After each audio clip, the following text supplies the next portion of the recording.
Quer passar um bom fim de semana com boa música, diversão e animação? Brinca ao baile das 14 às 16 aos sábados com Diamantino Teixeira, aqui na Onda Nacional. Onda Nacional, um prazer de comunicação.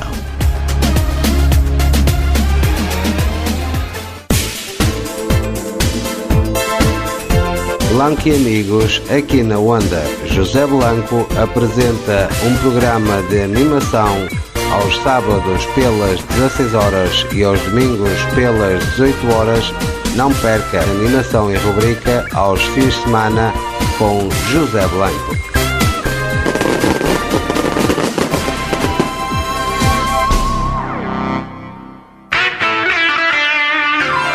Ao domingo à noite pelas 21 horas, António Marcial apresenta de A a Z, aqui na Onda Nacional.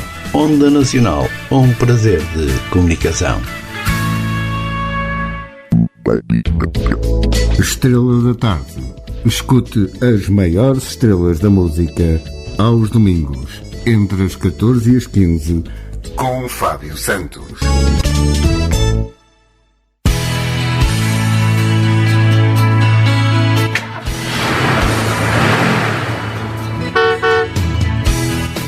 Pelas 17 horas de domingo, faça a sua viagem no Expresso das 5, na companhia de boa música e boa disposição, com a apresentação de Fernando Pereira, aqui na Onda Nacional. Onda Nacional, um prazer de comunicação.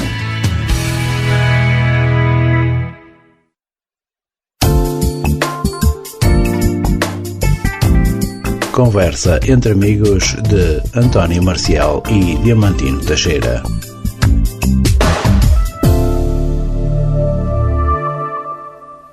Olá, boa tarde, sejam bem-vindos a mais uma emissão de Entre Amigos, de novo, aqui convosco. Vamos estar à conversa cerca de 60 minutos. E como o próprio nome do programa indica, é mesmo uma conversa entre amigos.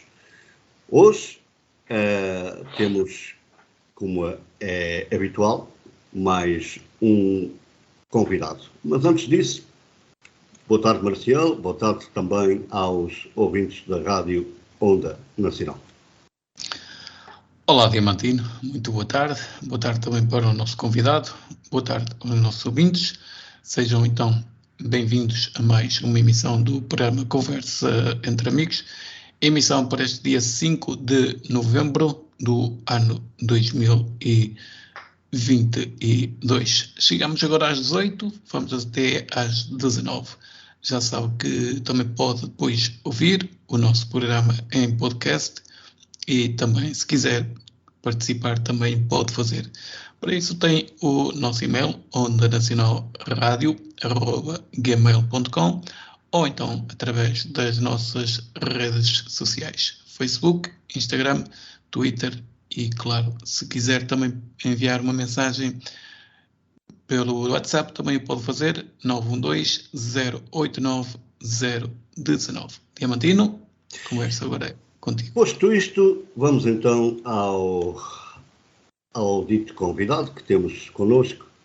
Chama-se João Fernandes, tem 63 anos, nasceu em Lisboa, está connosco, é cego também, tem problemas de visão, é cego. Já esteve ligado e ainda está ligado à ACAP, a Associação Portuguesa de Cegos de Portugal. João, não te esqueças de referir que a Associação de Cegos e Ambliopes de Portugal, senão... Exatamente, a Associação de Cegos e Ambliopes de Portugal, era assim que eu queria dizer e disse mal. Bem corrigido. João Fernandes, boa tarde. Boa Quem tarde, é o João? Quem é o João? Boa tarde a todos. Quem é o João Fernandes? Quem é o João Fernandes? João Fernandes, como Diamantino disse, nasci em Lisboa, vim viver para para a zona do Grande Porto, Palestra da Palmeira, Matosinhos, quando tinha 24 anos de idade. Vim trabalhar para cá também, trabalhei cá, estudei cá, fixei-me cá, já cá estou há mais ou menos há 39 anos, mais coisa, menos coisa. E ao longo da minha vida, digamos, de 43 anos de trabalho, já passei por muito tipo de trabalhos, já trabalhei na Direção-Geral de Desportos em Lisboa, já trabalhei em supermercados, já trabalhei como caixeiro no balcão, isto ainda com baixa visão, já trabalhei como telefonista, recepcionista, como formador, como tradutor, portanto já fiz uma série de trabalhos ao longo da minha vida que foram, digamos, evoluindo de acordo com a evolução da minha perda de visão também, em muitas circunstâncias, e foi também na sequência desse trabalho que eu conheci o Diamantino, há uns anos. Não sei se exatamente há quantos, mas há uns anos. Já há uns aninhos bons. Também sou praticante de judo, coisa que eu gosto bastante. E é presidente da Associação do Clube de Judo do Porto. Sou presidente do Clube de Judo do Porto e pertenço à direção da Associação de Judo do Distrito do Porto e sou também delegado da Assembleia Geral da Federação Portuguesa de Judo. Aliás, eu comecei o judo com 11 anos, acho que foi a única atividade que eu não tive que mudar por causa da minha perda de visão. João, antes de ficarmos em alguns assuntos que têm a ver com a ACAP e a sua ligação à ACAP, explique-nos lá este quiproquó, esta turbulência no judo português. Tenho mesmo que explicar. Esta turbulência, eu acho que no judo, como no futebol, como noutras coisas, aliás, nós já temos falado os dois sobre isso, há egos muito grandes. Há pessoas que têm egos enormes. E esta turbulência prende-se apenas com o facto de alguns atletas de alto rendimento acharem que têm que ser eles a controlar as verbas que vêm do Comitê Olímpico e do IPDJ para a participação em torneios e torneios internacionais, portanto, opens e estágios, e queixam-se que não vão aos estágios que pretendem ir, que não vão aos opens que querem ir, mas isto basicamente presume que, no fundo, e como é só uma pequena fação de atletas, simplesmente fizeram uma série de acusações ao Presidente da Federação, acusações falsas. Aliás, eu penso que o assunto estará em tribunal neste momento. Isto penso que tem a ver com o facto de, em 2024, quando acaba o ciclo olímpico, haver novamente eleições para a Federação Portuguesa de Judo. Aliás, há uma coisa que é também para não estar a amassar as pessoas com esta história toda, quer dizer, mas há uma coisa que é sintomática. Na última Assembleia da Federação Portuguesa de Judo, que foi a Assembleia, como acontece em muitas instituições, e provavelmente na ACAP, é a Assembleia do último trimestre do ano para aprovar orçamentos e plano de atividades para o ano seguinte. Na ACAP acontece o mesmo, no Clube de Judo do Porto acontece o mesmo. O plano de atividades e o orçamento apresentado pelo Presidente da Federação Portuguesa de Judo, o Dr. Jorge Fernandes, e pela direção, foi aprovado com 45 votos a favor e 1 contra. Portanto, quer dizer, daí acho que dá para ver a expressão deste... Quase que era um empate, não é? Era quase. Se eles tivessem mais 40, que ganhavam. Portanto, isto dá para ver a dimensão deste protesto. São muitos egos, e quando se mete muitos egos na mesma sala é um bocado complicado, porque eles não cabem lá todos. Mas isto é casa onde não há pão, todos ganham e ninguém tem razão? Ou... Não, há verbas, só que elas têm que ser distribuídas. Quer dizer, não pode estar a pagar um estágio de 6 meses na Alemanha, ou na Coreia, ou no Japão, ou seja lá onde for, a 1 ou 2 atletas, e depois os outros atletas que não são eventualmente de primeiríssimo plano ficarem para trás. Nós temos, por exemplo, o campeão do mundo, o Jorge Fonseca, não está sequer metido nesta confusão. Portanto, isto tem um objetivo, quer dizer, e é como digo, são egos muito grandes. E as pessoas têm que se convencer que... Quem perde no meio disto, João? A imagem do judo era um desporto que nós passamos a vida a dizer que é um desporto onde a ética está acima de tudo, os valores da dignidade, da ética, enfim, do fair play, de uma série de coisas, e depois aparecem situações deste género. A imagem perde, porque tal como o Diamantino perguntou agora, há imensa gente, no dia em que aquilo surgiu, recebi, pai, 3 chamadas de amigos meus que não têm nada a ver com o jogo, o que é que se passa no jogo e tal. Quer dizer, isto é a imagem que passa. Mas isto vai ao sítio, espero eu. Marcelo, não sei se tens alguma questão para colocar. Eu gostava de perguntar ao João Fernandes. João, quando é que disse-nos há pouco que chegou ao judo com 11 anos, como é que nasceu esse bichinho pelo judo? É familiar? Ou... Na altura, a irmã da minha madrinha de batismo aconselhou a minha mãe, olha, ajude no colégio onde eu andava, ajude, se calhar era giro ele ir para o judo e tal. Eu não fazia ideia nenhuma do que era o judo. Nenhuma. Mais a mais na televisão não havia aquelas, que há agora, as transmissões todas de futebol e de basquete e de judo e de hockey e tudo e mais alguma coisa. De maneira que eu fui e desde o primeiro treino, nos primeiros 2, 3 treinos aconteceram duas coisas. A primeira é que eu fiquei a gostar muito daquilo, mas muito mesmo. E a segunda é que eu cheguei à conclusão, aliás o meu professor chegou à conclusão, porque eu não cheguei a conclusão nenhuma nessa altura, cheguei depois dele chegar primeiro, não é? Ele chegou à conclusão que eu no judo era canhoto. Ele demonstrava as técnicas à direita, feitas com pegas para destros, e eu, sem querer, invertia-as para canhotos, quer dizer, fazia a técnica à esquerda. Ele dizia-me assim, então, mas porquê é que fazes assim? Dá-te mais jeito? Então, mas está mal. Não, está muito bem, continua. Pronto, porque tal como noutros desportos, um canhoto é sempre mais difícil. Mas fiquei a gostar imenso de judo, mas muito mesmo. Isto é um vício mesmo, o Diamantino sabe, eu tento levar toda a gente para o judo. João, mas o judo é um desporto caro, não é, João? Caro? É dependendo dos sítios onde esteja a praticar. Porque, repara uma coisa, nós no Clube de Judo do Porto, nós não temos financiamentos, os financiamentos que temos tido são financiamentos para, sei lá, compra de material desportivo, musculação, são coisas muito específicas, não é financiamentos para funcionamento do clube.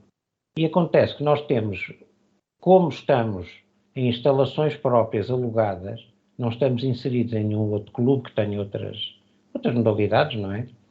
Nós temos renda para pagar, eletricidade, água, gás, os professores, manutenção do espaço, higiene. Quer dizer, repare, só na higiene, só na limpeza, manutenção do tapete, são 300 e tal euros por mês. E a manutenção do tapete, quando algum começa a deteriorar-se ou a rasgar, um tapete com 2 metros por 1, conta redondas, custa 100 euros. Nós temos uma área de 200 metros quadrados, mais ou menos. O que é que acontece? Temos uma despesa fixa de cerca de 3.300 euros por mês. Também estou a fazer contas em cima do joelho, mas é mais ou menos isto. Portanto, e só vivemos das cotas. João, tem pagam 40 euros de cotas.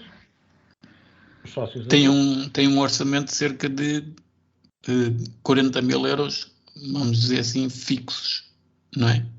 Sim, 40 mil euros por ano, mais coisa, menos coisa. E depois vai depender de se a caldeira avariou 3 vezes ou 2, fora, porque reparem, depois ainda temos outra coisa, quer dizer, os atletas que estão a competir, eles vão a competições em Coimbra, vão a competições em Lisboa, eles não podem sair daqui às 4 da manhã para começar a competir às 9 ou às 10, eles têm que sair no dia anterior, têm que dormir, quer dizer, temos os treinadores para pagar. Portanto, o que eu quero dizer é isto, se o Diamantino pode considerar um desporto caro, um adulto paga 40 euros de cota. Aliás, até temos um protocolo com a ACAP já há muitos anos, que as pessoas cegas e com baixa visão pagam 30 euros. Portanto, a redução são uma redução superior a 10%, quer dizer, 30 euros presumo que possa continuar a achacar, não é? As crianças pagam 35 euros por mês. Depois, se forem mais que uma, se forem irmãos, ou se em vez de pagarem mensalmente através de multibanco ou dinheiro, se pagarem com débito direto, há uns descontos. Também, mas há uma coisa que eu também lhes posso dizer. Quando nós tivemos o confinamento, que levámos uma grande pancada, como calculam, porque o judo é um desporto de alto risco para a Covid, nós tivemos fechados uma quantidade de tempo. E tivemos a sorte de imensos sócios continuarem a pagar a cota mesmo não praticando. Honra lhes seja feita, porque aquilo é um clube de sócios, não é? João, qual foi o orçamento para 2021, peço desculpa, para 2022? O orçamento que tivemos para 2022. Uhum. Neste momento não sei de cor. Não sei de cor, mas podemos contar. Mas pelas contas que o João faz aí... 3.300 por mês de despesa. Passa os 50 mil. Sim, e depois tivemos alguns financiamentos, como eu disse, para compra específica de material. Ou seja, uma candidatura para comprar, por exemplo, uma máquina de musculação, mas esse dinheiro é empregue na máquina de musculação, não pode ser, digamos, desviado para outra coisa qualquer. Por exemplo, uma das instituições que nos financia na compra desses materiais é a Ágora, que é uma empresa da Câmara Municipal do Porto, que normalmente financia o desporto. Tem financiamentos para o desporto, ou seja, para compra de materiais, ou para compra de carrinhas, ou para compra de, sei lá, para compra de tapetes, para compra de... Nós agora estamos a precisar de renovar uns 20 e tal tapetes, quer dizer, estou a falar de 20 e tal tapetes, estou a falar de 2.000 e tal euros. João, confesso... mas só... desculpa. Deixe-me só acrescentar outra coisa. O que eu queria dizer é o seguinte. Quando nós tivemos a crise, ainda a partir de em 2012, 2013, por aí, 14, houve pessoas que ficaram sem emprego, pais, nomeadamente pais de atletas nossos, e alguns atletas também, agora nos confinamentos, quando veio o layoff e não sei o quê, e as pessoas que já praticavam nunca deixaram de praticar por causa disso. Não pode pagar, continua. Não tem problema nenhum. Quando voltar a poder pagar, recomeça a pagar, não vai pagar o que não pagou para trás, atenção. Certo. Começa. E muitos pais aconteceu chegar, olha, eu já tenho emprego, ou a minha mulher já tem emprego, ou qualquer coisa. Portanto, quer dizer, os orçamentos rondarão isso que o Marcelo estava a dizer.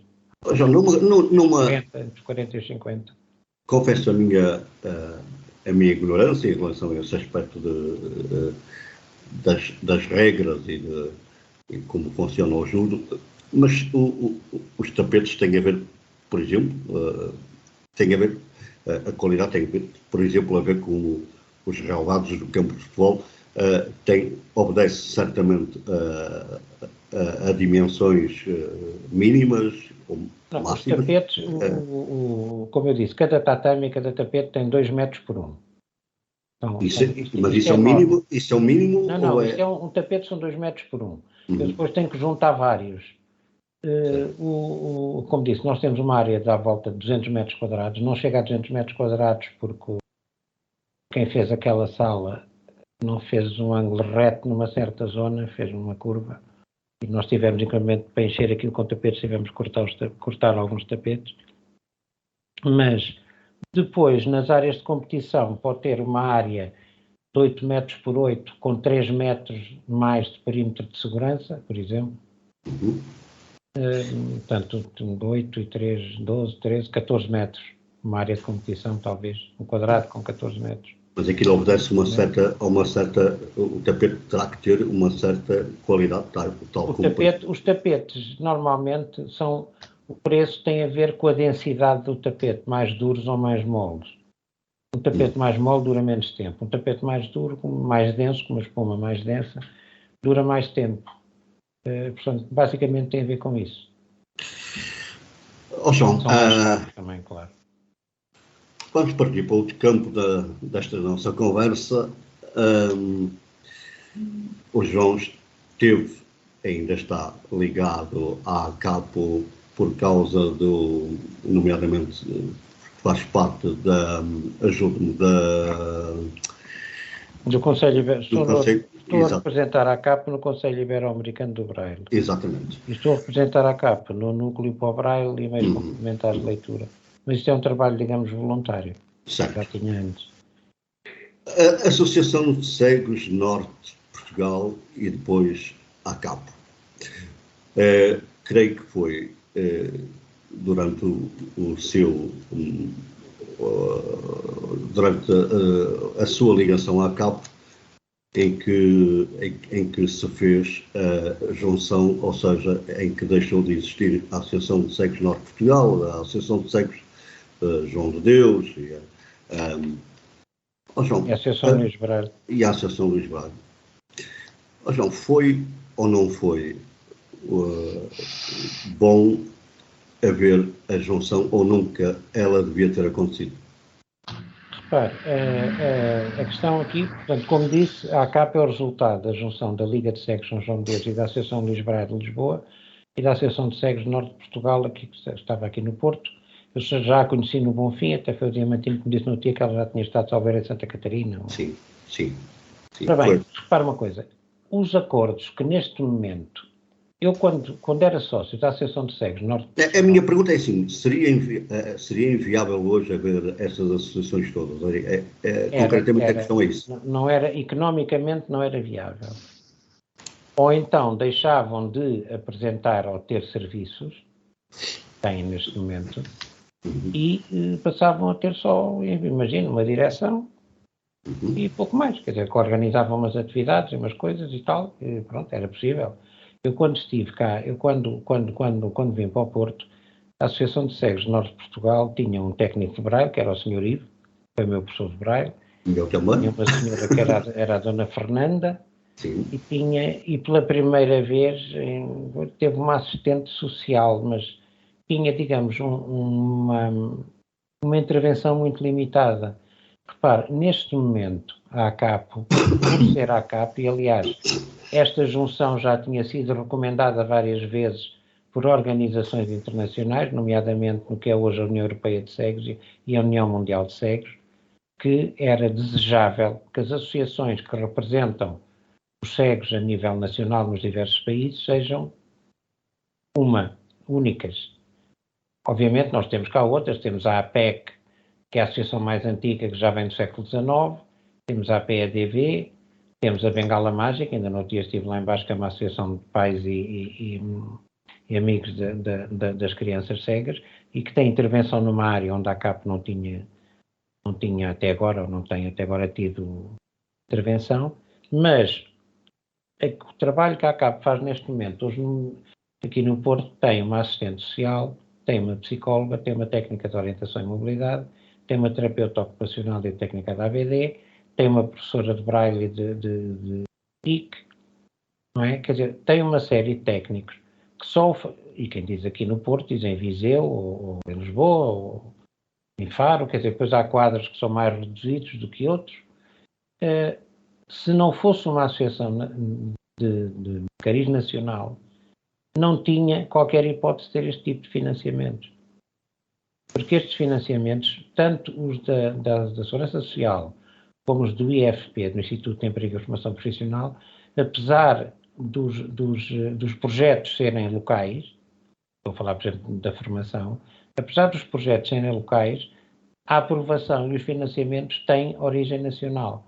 É mais fácil tratar. Aliás, até lhe posso dar um exemplo com o Clube de Judo do Porto. O Clube de Judo do Porto é uma associação do Porto e área metropolitana, Gaia, enfim, quer dizer, as pessoas que vêm ter connosco são desta área de residência, não são de mais longe, não é? Nós não temos qualquer hipótese de nos candidatarmos, por exemplo, a financiamentos a nível nacional, porque nós não temos uma representação nacional, quer dizer, não temos implantação. Se tivesse um polo do Clube do Porto em Lisboa, e outro em Faro, e outro aqui, e outro ali, e outro lá, isso era outra coisa. No caso da ACAP, a ACAP tem, salvo erro, 13 delegações. Portanto, qualquer distribuição de verbas é feita com base nesse pressuposto. Aliás, a ACAP está certificada como representante oficial dos cegos e das pessoas cegas e com baixa visão em Portugal junto do Governo. É mais fácil reivindicar algumas coisas, é mais fácil ter acesso a determinados programas. Sendo uma associação nacional, é muito mais fácil isto acontecer. Eu já dou a palavra ao Marcelo, mas em função disto, há uma pergunta que eu tenho que colocar, que é a seguinte.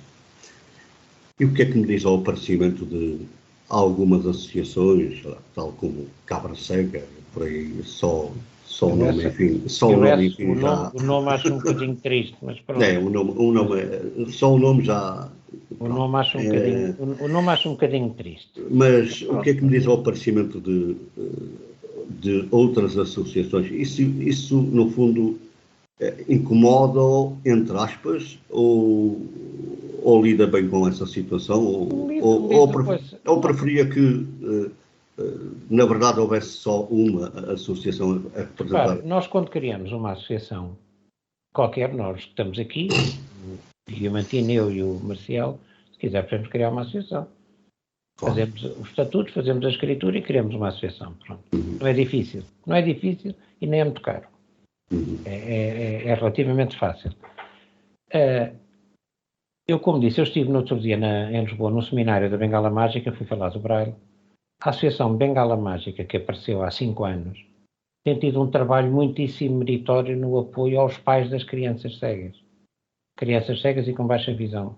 Tem tido um trabalho muito bom mesmo. Repare, quando aparecem outras associações que vêm acrescentar alguma coisa, que é o caso, aliás, nesse dia que eu estive lá no seminário, de manhã, falaram a doutora Ana Sofia Antunes, a secretária de Estado para a Inclusão, e o presidente da ACAP, Rodrigo Santos, também falou de manhã. Hoje o presidente da ACAP. Hoje presidente da ACAP. Quando as associações, como o caso da Bengala Mágica, como eu digo, na minha opinião, tem um trabalho meritório, vêm acrescentar coisas, é bom. Quando as associações aparecem com outro tipo de intuito qualquer, é mau. Quer dizer, as coisas, enfim, são assim. Repare, se eu tiver, digamos, penalidade jurídica, se eu for uma associação sem fins lucrativos, como é o Clube de Judo do Porto, e volto a falar do Clube de Judo do Porto, e a ACAP será a mesma coisa, nós podemos candidatar-nos a financiamentos, a apoios, ou para isto, ou para aquilo, ou para aquilo outro, quer dizer, não me interessa agora para que áreas, mas nós podemos candidatar-nos a financiamentos. Eu posso ter, por exemplo, nós tínhamos submetido um programa ao IPDJ nos clubes do Porto antes dos confinamentos, que incluía inclusive o pagamento de treinadores durante algum tempo para determinadas ações que queríamos fazer em escolas e não sei o quê. Quer dizer, portanto, só que isso depois, o confinamento atirou tudo para o espaço, não é? Foi tudo ao ar.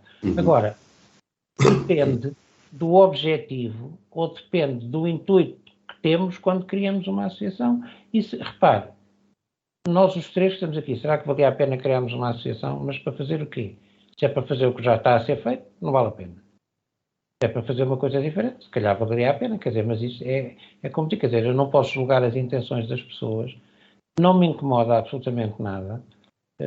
Pronto, depois cada Mas essas associações podem ou não candidatar-se a financiamentos? Podem. Se forem legalmente constituídas como associações sem fins lucrativos, podem. Marcelo, não sei se tens alguma questão? João, eu queria lhe colocar a seguinte questão. É assim, visto que Lisboa tem, creio que a ACAP e pelo menos mais 2 ou 3 associações a dar formação, acha que os cegos aqui na região norte saem mais prejudicados porque só têm mesmo a ACAP a dar formação? Olha, eu acho que não é por isso que podem ser mais ou menos prejudicados.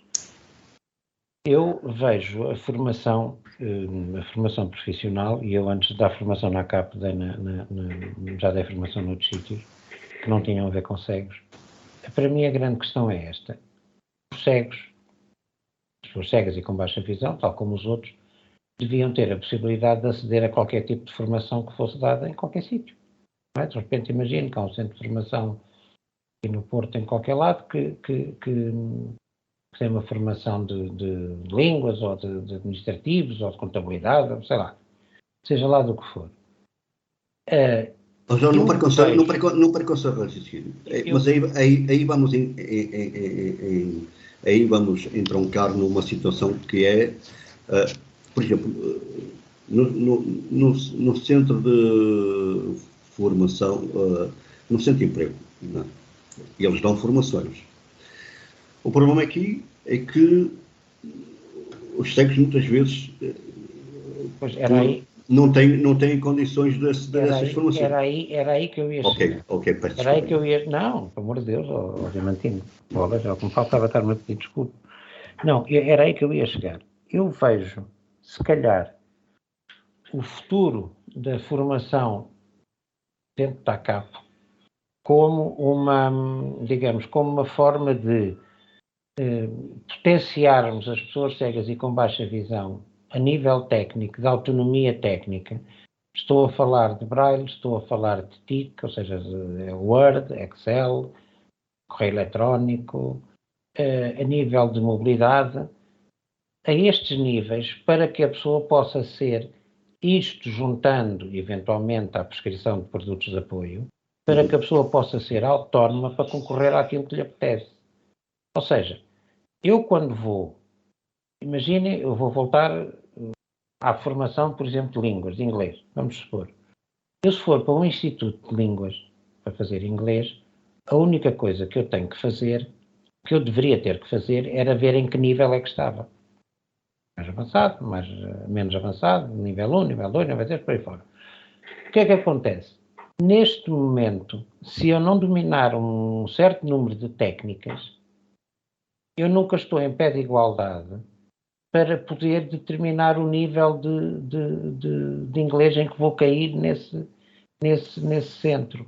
Portanto, para mim, a formação da ACAP deveria ser cada vez mais virada para as técnicas específicas que nos dão autonomia, para nós depois podermos ir. Uns querem ir para a faculdade, outros querem... João, deixa-me só acrescentar aqui uma questão. Não acha que o modelo de formação da ACAP já está um bocado gasto também? Eu falo pela formação que eu tive na ACAP de Braga em 2008 ou 2009. Ou seja, por aquilo que eu vi, eu acho que aquilo é um processo que já está a gasto, porque estamos com pessoas de níveis diferentes e falo... Isso tem uma explicação, Marcelo. Isso, como tudo na vida, tem uma explicação. Pode não ser das melhores, mas tem uma explicação.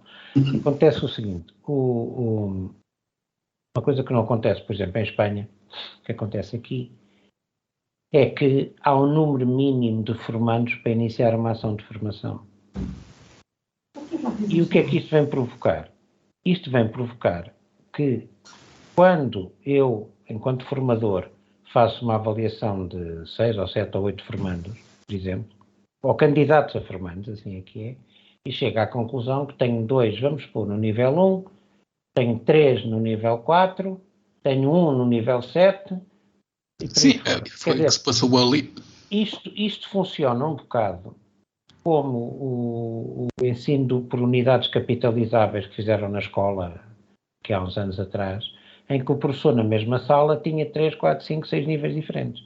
E as pessoas iam fazendo testes do seu nível, independentemente de chegarem lá todos ao mesmo tempo ou não. Obviamente que isto normalmente prejudica quem sabe mais e prejudica quem sabe menos. Os que sabem menos, porque a pessoa não pode ter atenção só aos que sabem menos. E os que sabem mais, porque para ensinar os que sabem menos, os que sabem mais estão ali um bocado a marcar passo. Agora, isto só mudará quando o Instituto de Emprego se decidir a autorizar outro modelo de formação.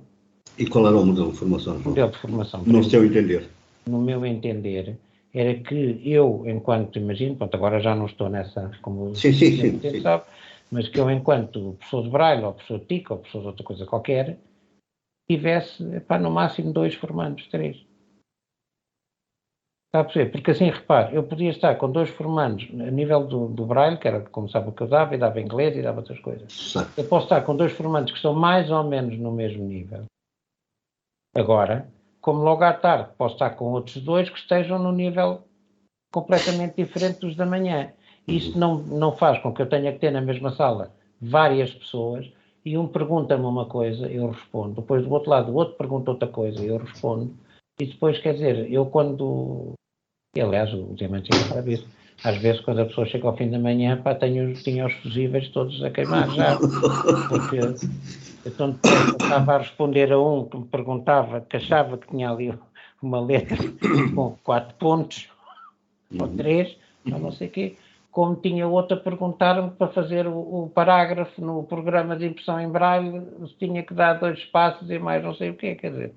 Isto João, o problema é que, por exemplo, uma pessoa que esteja no nível mais avançado acaba por ser prejudicado porque está ali um ano e acaba por não ter aproveitamento nenhum. Olha, eu vou lhe dizer uma coisa. Uma das coisas que eu fazia, o Diamantino sabe isso, é que às vezes tentava pôr os mais avançados a fazer outras coisas dentro do módulo que não teriam a oportunidade de fazer noutras alturas. Mas repare uma coisa, se eu estiver a falar de, imagino, 3 ou 4 pessoas que já saibam muito e que já leiam muito bem, que leiam muito rápido, se calhar uma coisa interessante era pegar no manual de abreviaturas de 93 e se calhar começarmos a ver, porque os próprios leitores de ecrã, o NVDA, já os penso que também tem, mas eu uso mais o NVDA, tem uma coisa que eles chamam português de grau 2, que é abreviado.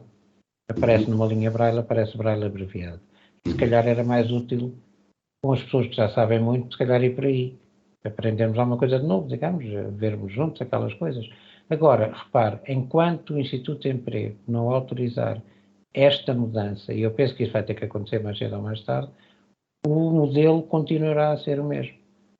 Eu estou agora como formando, agora sou formando, um curso, sou a sério, de plataformas, de Zoom e de Teams, ao fim da tarde, 3 dias por semana. Nós somos 6. Eu posso dizer que nós estamos... Também aí há uma disparidade ou nem por isso?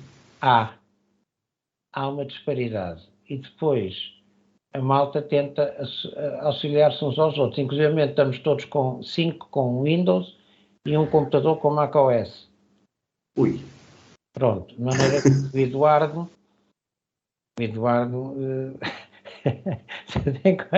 quando chega ao fim da formação, nós somos ordeiros, quer dizer, não há confusão nenhuma, e os que sabem mais tentam ajudar os que sabem menos. Mas se calhar há coisas que podiam dar mais depressa, quer dizer, se calhar a pessoa que tem o computador macOS, se estivesse sozinha com o Eduardo, não precisava de 50 horas, precisava de 20, não é? Pronto, isto é aquilo que o Marcial diz, eu acho que o Marcial tem razão, só que neste momento, de acordo com as diretivas que vêm do Instituto de Emprego, isto é difícil de alterar. Muito complicado de alterar. João, vamos continuar. Desculpa, obviamente. Sim. Mesmo porque, Marcial, o Instituto de Emprego faz as contas assim. Este centro de formação teve uma verba de X, não é? Entre custos, gastos, eletricidade, renda, salários e por aí fora. E eles já não pagam os salários por inteiro, os formadores, neste momento. Já não pagam há uns anos. Teve que gastou tanto. Teve 40 formandos ou 50 formandos, portanto, cada formando custou Y, está a perceber? O Instituto de Emprego é assim que faz as contas. Pronto. Vamos continuar. Não faz mais contas, mas desculpe, Diamantino. Que não faz mal. Eu aqui interrompi. Vamos continuar ligados à CAP. João, eu sei que você esteve na direção da CAP, numa das primeiras direções, até na primeira. Se fosse hoje, João, voltaria a estar? Ou não estava nem aí? Não me está a perguntar se eu me vou candidatar, não? Também posso perguntar, mas se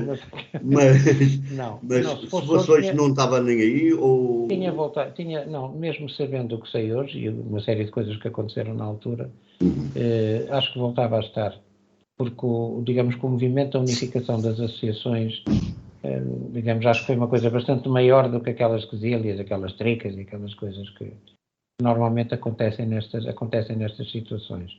Assim, voltava a estar. O grande problema para mim é que a Associação Luís Braille, a Associação de Cegos Norte de Portugal e a Liga de Cegos São João de Deus vinham quase com carimbo de associações de beneficência. Ou seja, aquelas associações eram dirigidas, na sua grande maioria, às pessoas cegas e com baixa visão que não tinham possibilidades.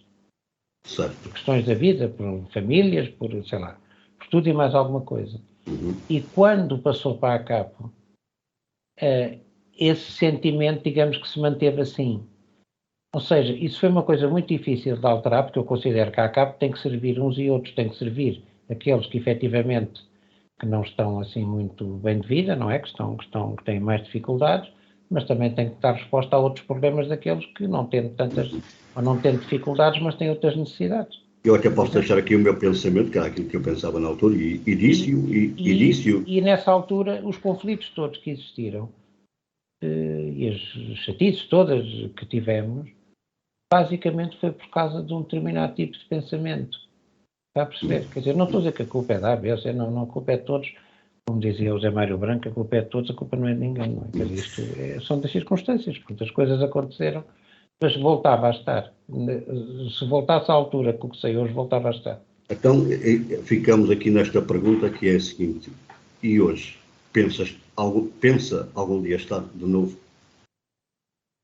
Hoje, dia 5, agora, nesse hoje, instante. Dia 5, não penso estar em mais lado nenhum.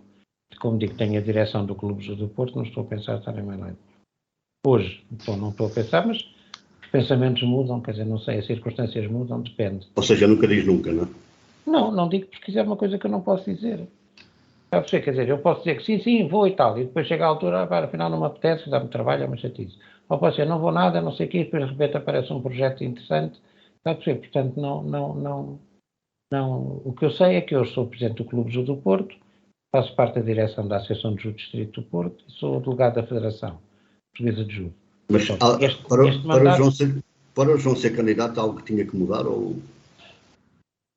Não, tinha que ter um projeto que eu achasse viável, com pessoas com quem eu achasse que valia, digamos que valia a pena a coisa ir para a frente. Quer dizer, agora não, é como digo, não penso mesmo, porque eu neste momento, e se calhar isso deve-se àquela história das prescrições e da coisa toda, eu neste momento quero basicamente é não ter, além das responsabilidades que já tenho, neste momento não quero acrescentar outras.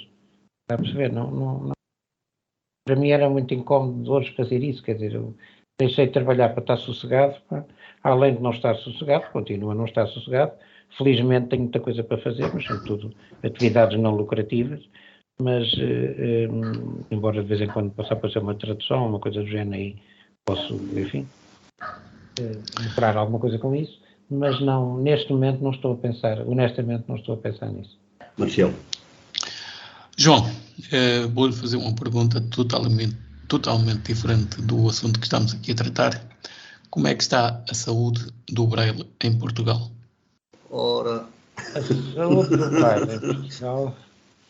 Bem, há uma coisa que eu sei, e a bengala mágica, como eu falei, que estive lá no outro dia, né? Fez nesta sexta-feira 8 dias. O Braille não tem sido muito bem tratado. Ou seja, não tem sido muito bem tratado porque... Por quem, João? Por quem? Pela sociedade em geral. Por toda a gente. Porque entendeu-se em determinada altura do campeonato, agora é que apareceram os computadores, mas agora o Braille não é preciso para nada. Pronto. E as pessoas esquecem-se de uma coisa, quer dizer, a tecnologia não veio acabar com o Braille, a tecnologia veio até potenciar o Braille. Há linhas Braille, há impressoras Braille, há blocos de notas digitais com linhas Braille e por aí fora. Depois, a preparação, isto posso dizer aqui porque eu também disse isto em público na outra sexta-feira, portanto não custa nada, o grupo de professores que apoia as crianças cegas e com baixa visão nas escolas é o grupo 930.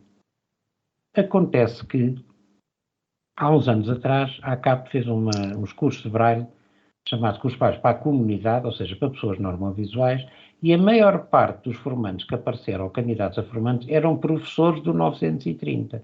Tinham feito as especializações em institutos superiores, tinham pago 2.000 euros por uma especialização dessas, e não sabiam um ponto de Braille. E então o que é que acontece? Eles pagaram as especializações e depois vieram pagar à CAP para aprender aquilo que deviam ter aprendido na especialização. Isto faz com que muitos professores, não estou a dizer que são todos, nem tenho dados que me permitam dizer que é metade ou que é 90%. Ou certo, mas muitos, pronto. Não consigo. Okay. Muitos professores do grupo 930 não sabem um ponto de Braille.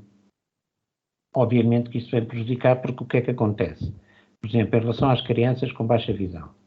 Há crianças que têm baixa visão e o professor tem que ter acesso ao diagnóstico da criança. Quer dizer, pode ter aquilo, pode ser um problema progressivo e aquela criança mais cedo ou mais tarde vai ficar cega, não é? como aconteceu a mim, que tenho uma retinose pigmentar, ou aquilo pode ser um problema que seja estável, que a criança ainda tenha uma visão útil.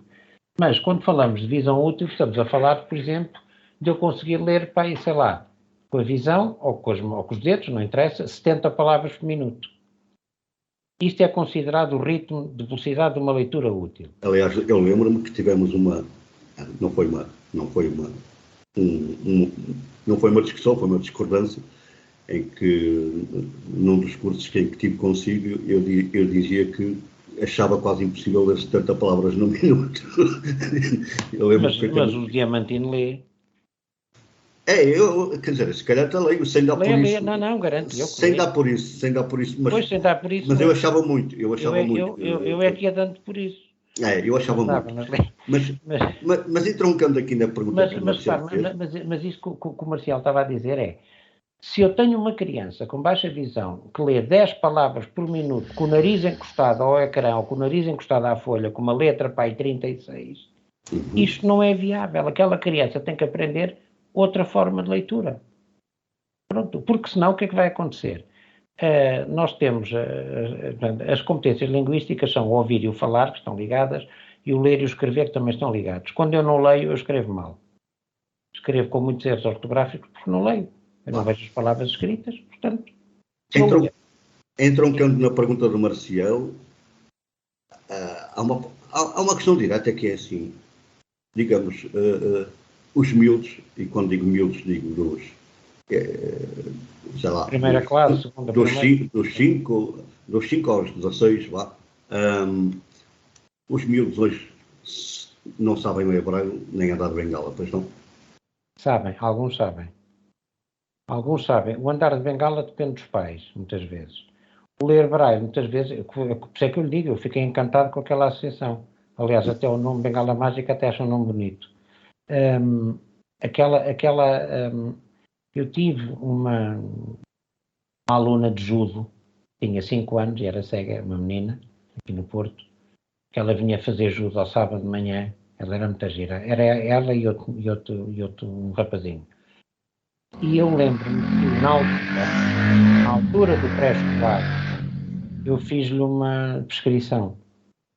Ela ainda não estava no primeiro ano. Prescrevi-lhe uma máquina de braille, um cubarito, um multiplano, uns sólidos e mais umas coisas. Pronto, já não me lembro do resto.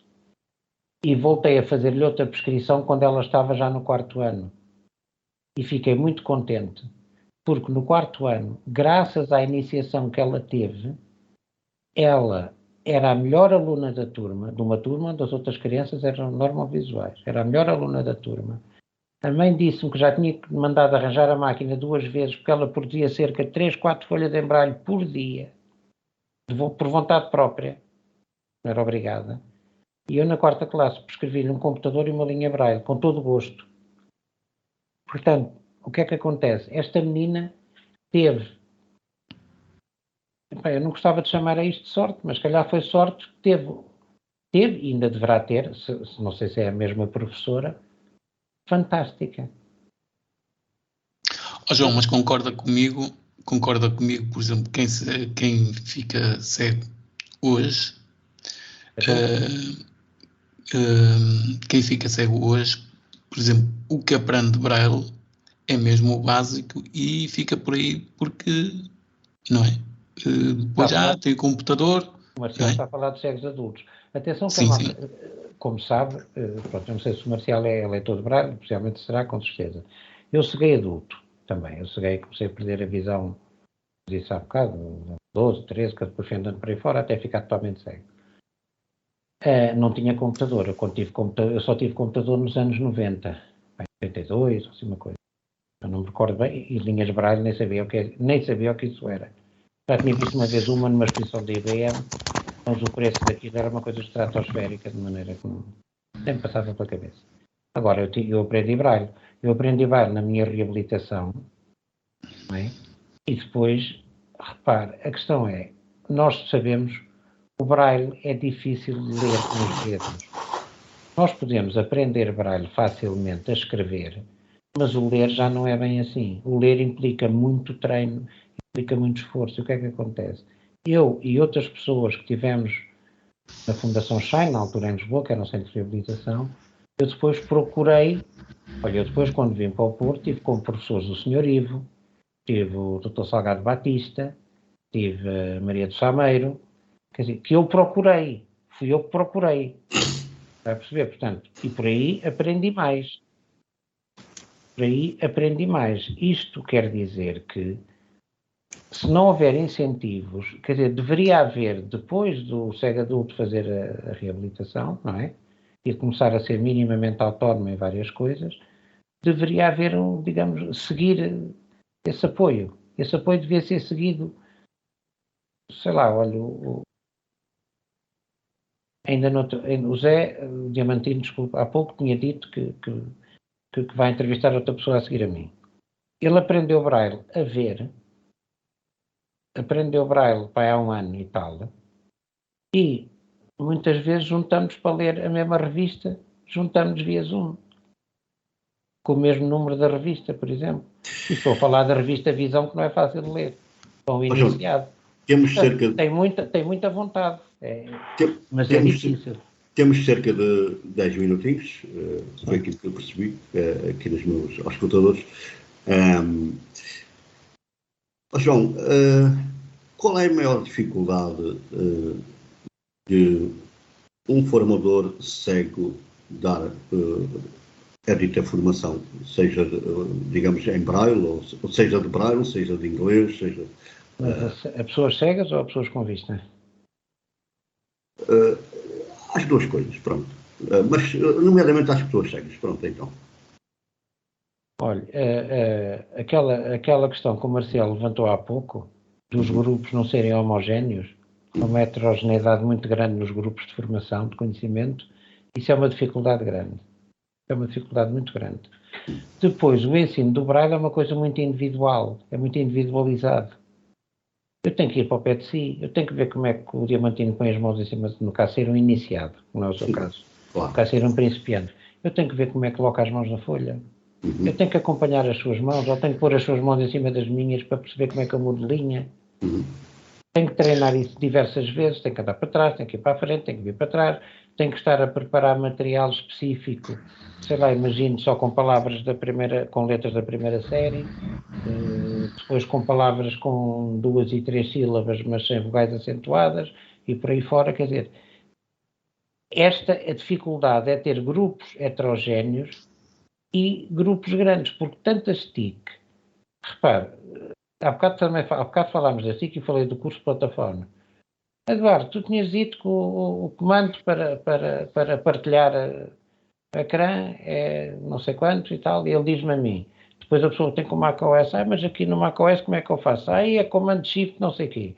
Quer dizer, isto é um bocado complicado para quem está. Essa é uma das dificuldades. Depois, outra dificuldade é que as pessoas que fazem formação basicamente não estudam em casa. E o Braille e as línguas, a única coisa que estudam em casa é TIC, porque lhes dá prazer, dá-lhes gozo, o computador. Tem que ter um estudo diário. Tem que ter um esforço diário para conseguir evoluir. Senão não João, então concorda comigo que a saúde do Braille em Portugal está má e que hoje em dia quem faz formação aprende só mesmo o básico do Braille. Porque hoje em dia não se vê ninguém a aprender abreviaturas ou a cenografia Braille. Aliás, eu como disse há pouco, para já deixe-me dizer uma coisa, se tivermos uma classificação de 0 a 20, eu a saúde do Braille dava-lhe 12 neste momento. Porque, repare, a coisa já esteve pior e há muita... Não é mau, João. Diga? Não é mau, João, 12. Não, ouça, não dava 12, mas sabe porquê? Porque neste momento está a haver uma reação muito grande. Mas isso, o 12... Está a haver uma reação da parte portanto, os professores do 930, aqueles que não sabiam, estão efetivamente, e chegaram à conclusão que têm que saber Braille, porque os pais também exigem, como é óbvio. Isto é assim, se uma empresa quiser um tipo que faça cartas em alemão e contratar alguém que saiba alemão, se eu não sei alemão, eu não dou emprego. Isto é lógico. Portanto, o problema é, muitas vezes, nós embarcarmos naquela questão de que os computadores substituem tudo e mais alguma coisa. Não substituem. Aliás, por isso é que eles, como eu disse há pouco, têm linhas Braille e tem impressoras e tem essas coisas todas. E a outra pergunta que o Marcial tinha feito, desculpe, tinha falado João, eu vou pegar aqui noutra questão. Acha que o Estado também é um bocado culpado nesta coisa do Braille? Porque, por exemplo, um aluno que chega hoje a um 5º, 6º, 7º ano, chega lá, o que é que depara com o primeiro problema? Não tem livros, pelo menos na altura que eu andei na escola, e não vai ser. Atrasados, os livros são muito atrasados, mas... Exatamente, uma pessoa chega à escola sem livros. Sabe qual é a primeira culpa do Estado, quanto a mim? As leis são boas.